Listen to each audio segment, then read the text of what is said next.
Welcome to another episode of the Crypto Spendthrift Podcast. Alright, Coin Watch, as always, first up. Today's list is a little weaker, a little less. Starting off, Bitcoin.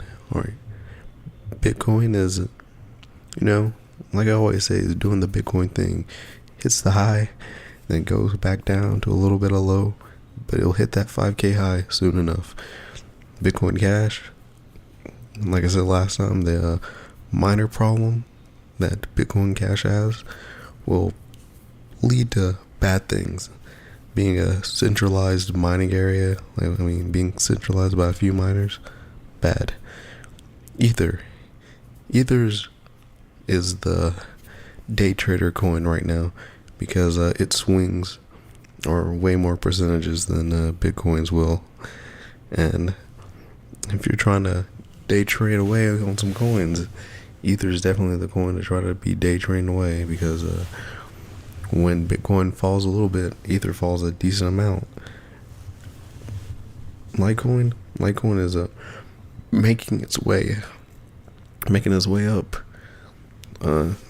Is down from what it was, but Litecoin surprised me with its strength. Monero's gonna be strong as crap, especially when this local Monero that I totally disapprove of comes out. But Monero will prove its worth as a dark web coin, even if people try to mask it as something else. And there's no China coins on here like when Neo was last time. Why? Because news you'll find out later if you don't already know, which you should already know, because it was a big deal.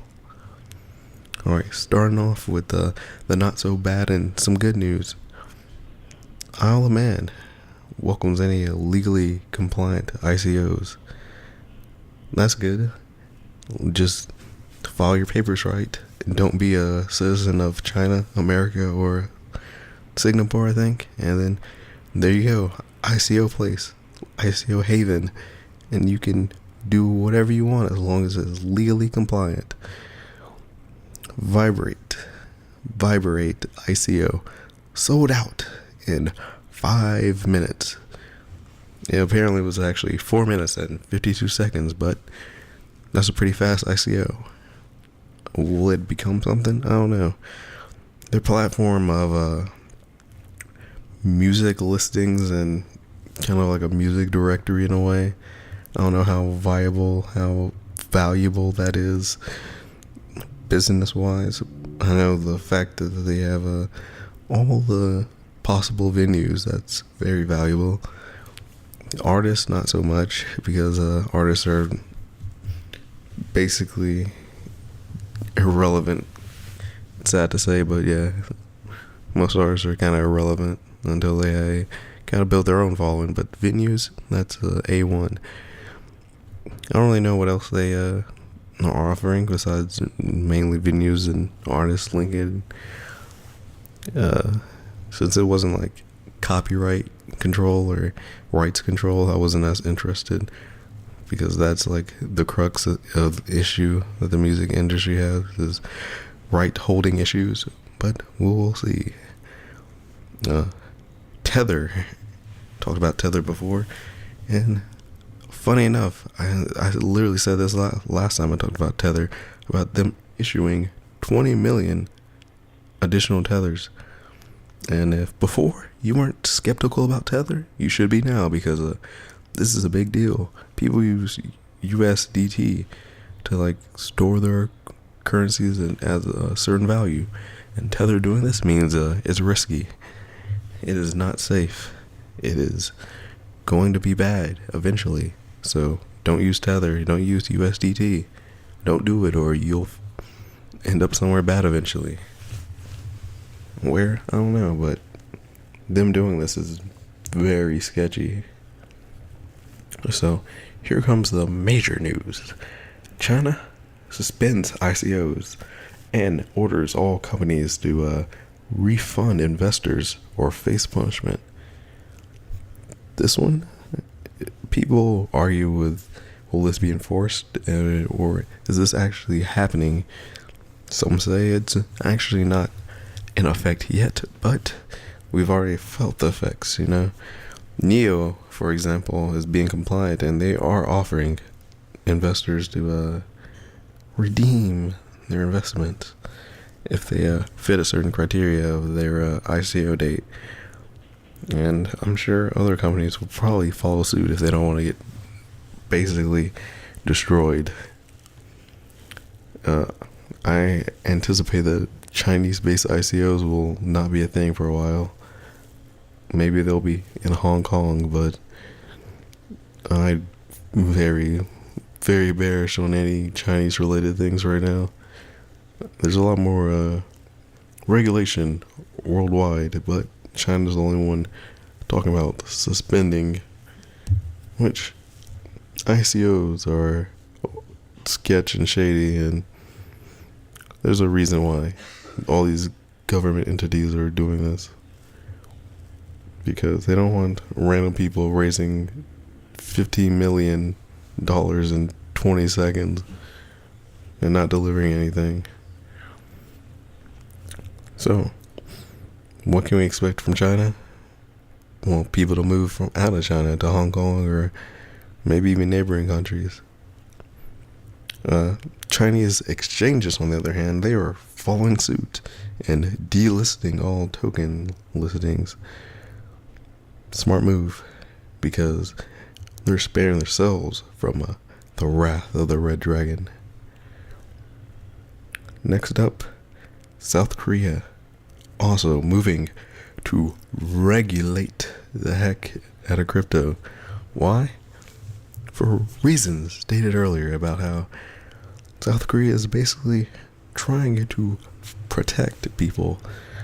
I mean, people might be scared of regulations, but, you know, there has to be a bar about who can create ICOs, because this is how you lead to people frauding investors. And since there is no barrier entry to majority of ICOs, now there's starting to be identification, and that's going to be a barrier to entry to a lot of people.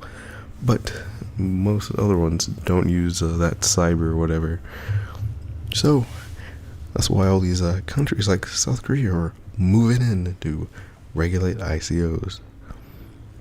And last up on the news, SEC Director Steve Peckin called out crypto ICO owners, well, only some of them, as roaches trying to scam investors.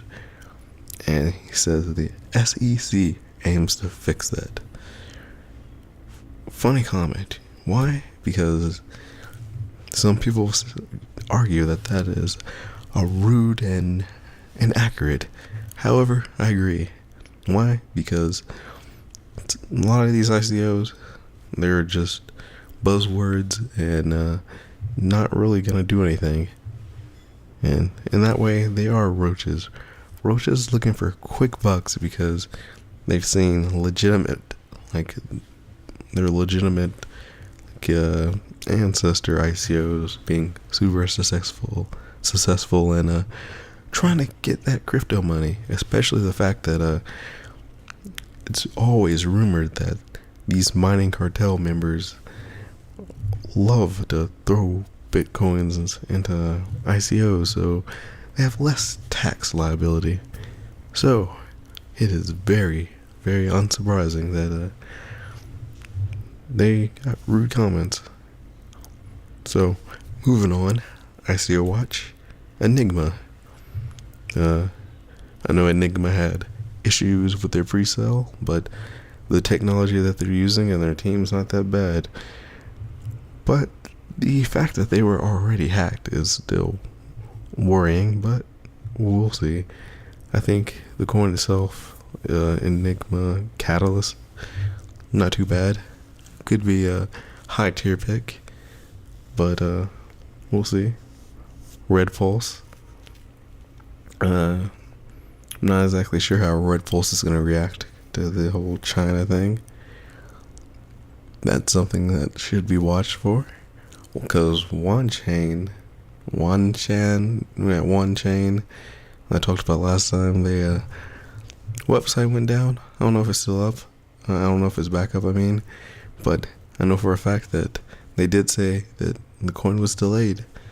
How long? Maybe indefinitely. But Chainlink was also delayed, but Chainlink is appearing in 12-ish days. And in these 12 days, they are limiting the amount of people, the amount one person can invest. And they're going to make it a democratic effort, 51K into Chainlink. And you have to be whitelisted beforehand or something like that.